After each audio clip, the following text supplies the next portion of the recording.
Председателот на Социјалдемократскиот сојуз Зоран Заев нанижа уште една невистина во неговите изјави.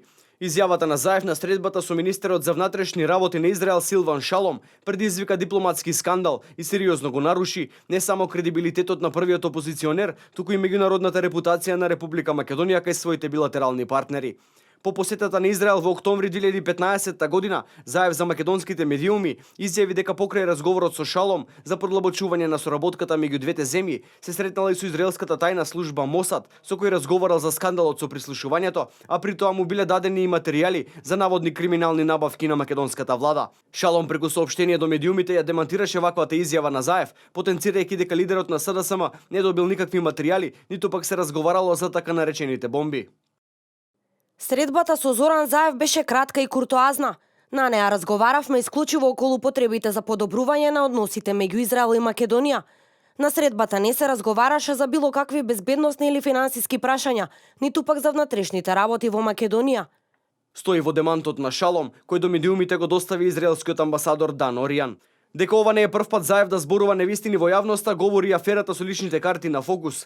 Кон крајот на 2014 година, анонимен граѓанин до неделникот доставил ексклузивен видеоматеријал и 14 фотографии, според кои се гледало дека во приватен стан или куќа рачно се изработувале пасоши кои можеле да бидат злоупотребени за изборни цели.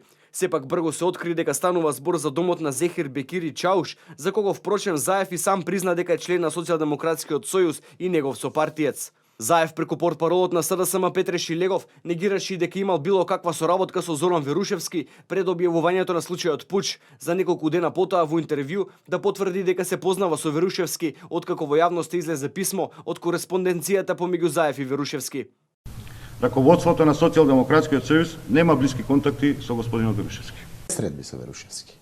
Се случија две средби со Верушевски, за да можам да секако добиам конечна анализа, потврда за тоа што треба да го правам.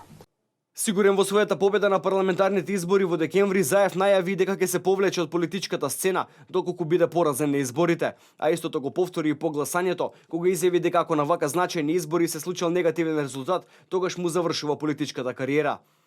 Залагите на струмичкиот градоначалник говори и ливадата во Сачево, која 5 години зија е празна, откако Заев најави дека овде ќе никнат 16 фабрики кои ќе отворат 1500 нови работни места. Последната лага во низата на Заев дојде откако повторно беше одложено рочиштето за случајот подкуп поради наводна средба на првиот опозиционер со италијанскиот амбасадор во Македонија, за што беше и експресно демантиран од страна на италијанската амбасада.